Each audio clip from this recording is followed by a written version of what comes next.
Hi guys, how's it going?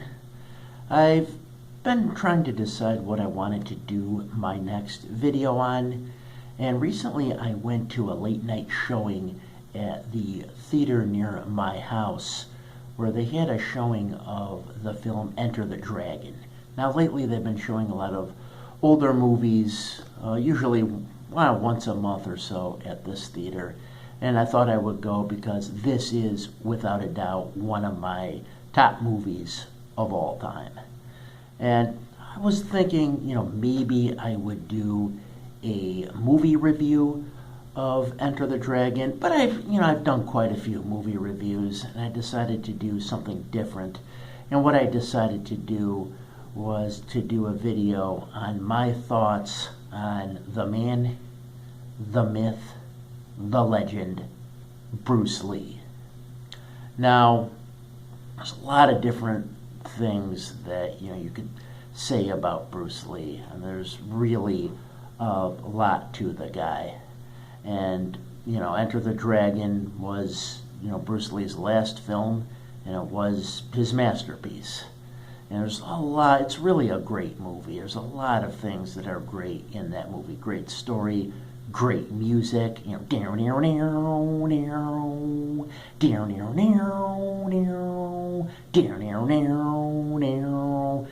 dun dun.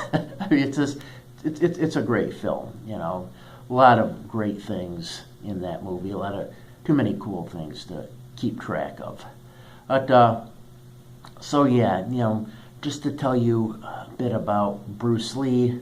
Some things I'm gonna say maybe you've heard of, some things I'm gonna say maybe you haven't heard of, because I think there's probably a Bruce Lee documentary that comes out at least once every 2 years. I know I've seen quite a few of them. Some of them are pretty accurate, and some of them are about half right, and some of them are complete trash. It just all depends on which documentary you're seeing.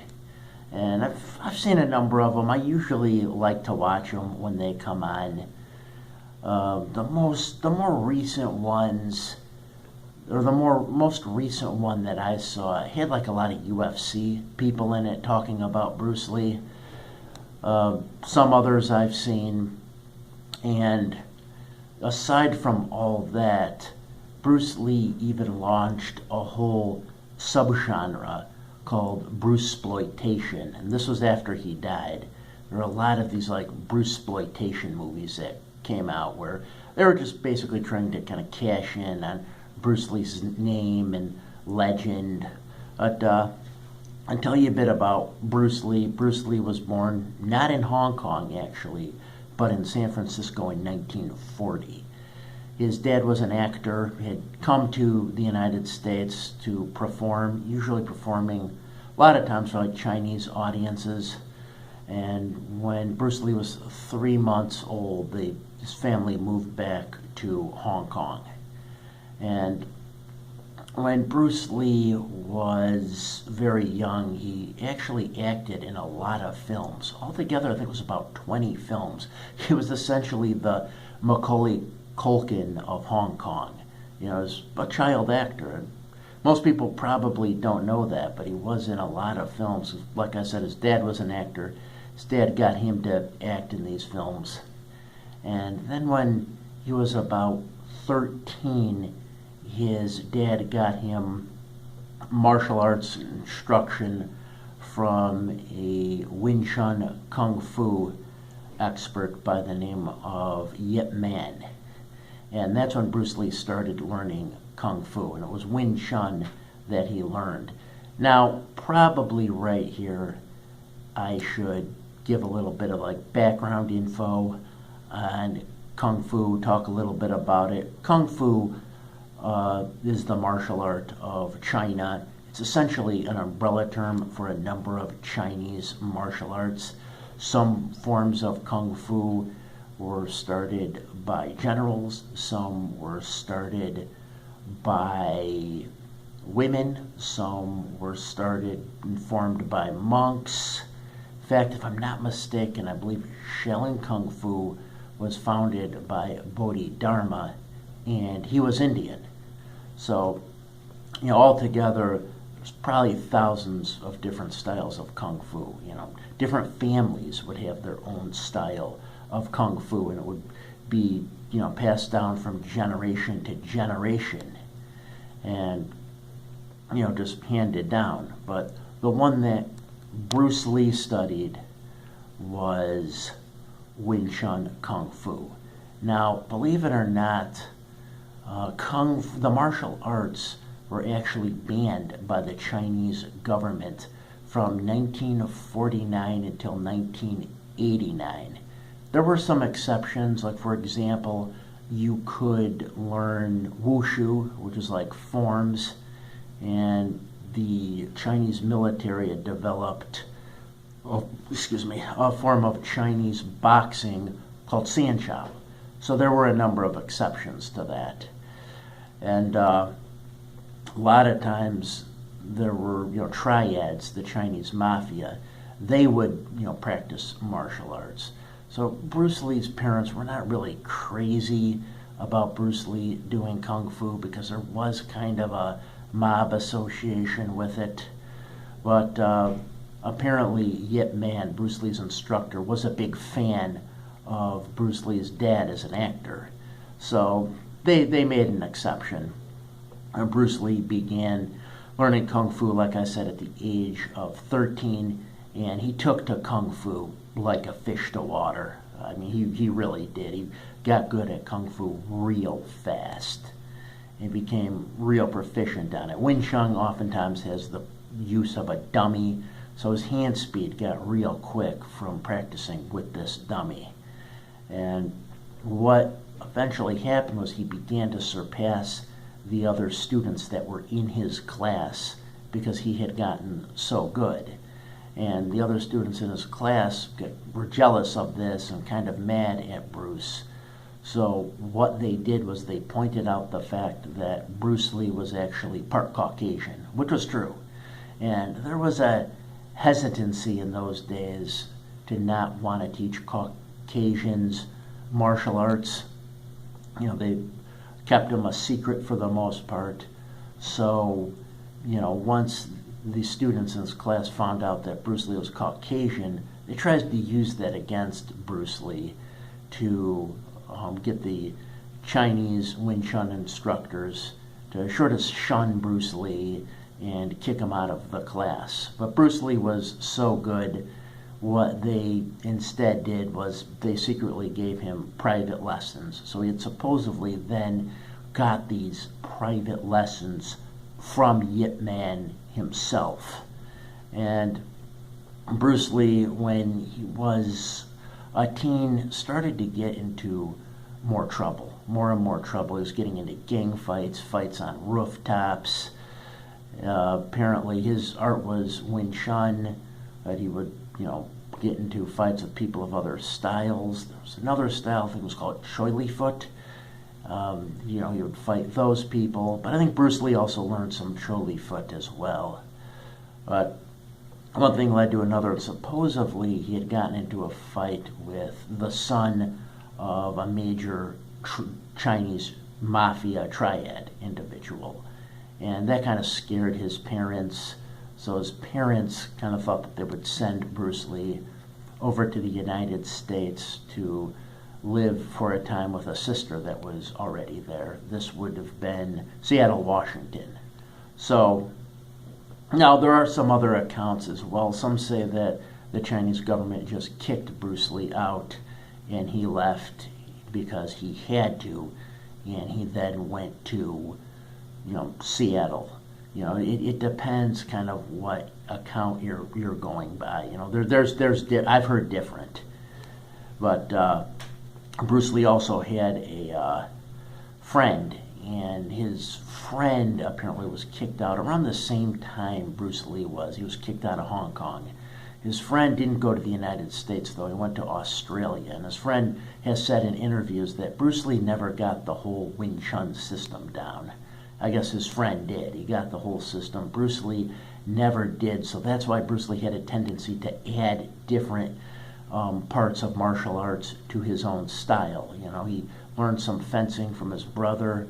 Bruce Lee apparently had done some boxing as well, and I guess he had even competed a little bit in it when he was younger as well, you know, also. So, you know, whatever he could add, whatever he could bring to his own style, Bruce Lee would. And so, you know, he began to form his own style and, you know, get better at it. I believe he actually did refer to his style at one point. It translated as Bruce Lee Kung Fu, essentially. When he came to the United States, he immediately, well, I believe he worked in a Chinese restaurant for a while, but he did begin to teach Kung Fu. And one of his early students he met when he was giving a demonstration, I'm not sure if it was at a high school or a college, but that was his wife, Linda, or she soon became his wife. You know, she was really impressed by seeing what Bruce Lee could do, and eventually they married. I guess at the time her mom was kind of unhappy with that because, you know, interracial marriages were not all that common at the time. They did happen. They tended to happen on the west coast of the United States or Hawaii. You know, Obama was a product of this, but they still weren't really all that common, and some people in those days did frown upon that kind of thing. And apparently at first Linda's mom didn't really like Bruce Lee, but then later, you know, Bruce Lee really kind of managed to win her over. And so, you know, what happened with Bruce Lee, opened up a school, I want to say it was in Seattle. His first student was an individual by the name of Jesse Glover. And then he had some other students as well. He had befriended an individual by the name of Jimmy Lee, of no relation to Bruce Lee. And they formed a friendship, and Jimmy Lee became a student of Bruce. Jimmy Lee had done Kung Fu for years and became a student of Bruce Lee in spite of the fact that Jimmy Lee was actually 20 years older than Bruce Lee. Eventually, Bruce Lee would move in with Jimmy Lee, stay at his house for a couple years. And Jimmy Lee's son has actually confirmed what all the documentaries say, that Bruce Lee was a very meticulous trainer, that he was constantly training all the time. He was making notes. He was constantly reading things about philosophy and training methods. And it was just continuous with Bruce Lee. In fact, Jimmy Lee's son kind of felt that Bruce Lee even said one time that he didn't know how to turn it off, that he couldn't turn it off, that he was training just constantly. And you know, that he, like I said, he had notes everywhere. He took very meticulous notes on different training styles and methods, you know, different things that he wanted to do. But yeah, so Bruce Lee then opened up like more schools. He had like schools in Oakland. He had taught another individual who was Japanese, actually, an individual by the name of Takei Komura, and he was actually one of Bruce Lee's first students as well. Should mention him because he's one of the few people that Bruce Lee personally authorized to teach Jeet Kune Do. But Bruce Lee had more students. Another famous student was Danny Insano, and Danny Insano, you know, you could find his interviews. He's been interviewed actually quite a bit. He's been interviewed in a lot of the magazines. There's a lot of interviews that you could even find online where he talks about Bruce Lee.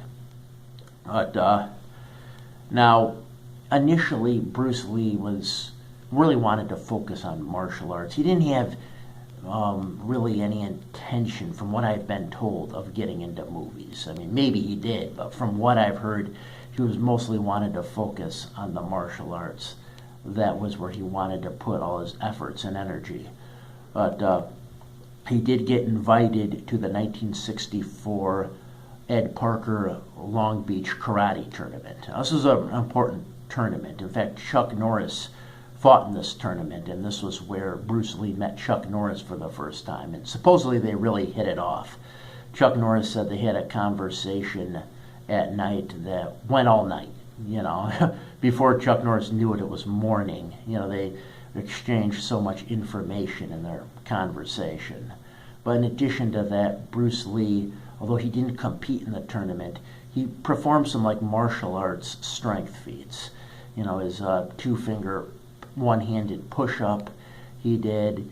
He also performed his one-inch punch, where he could punch an individual with his fist only 1 inch away from his body, and the individual would fly back about 10 feet or so into a chair.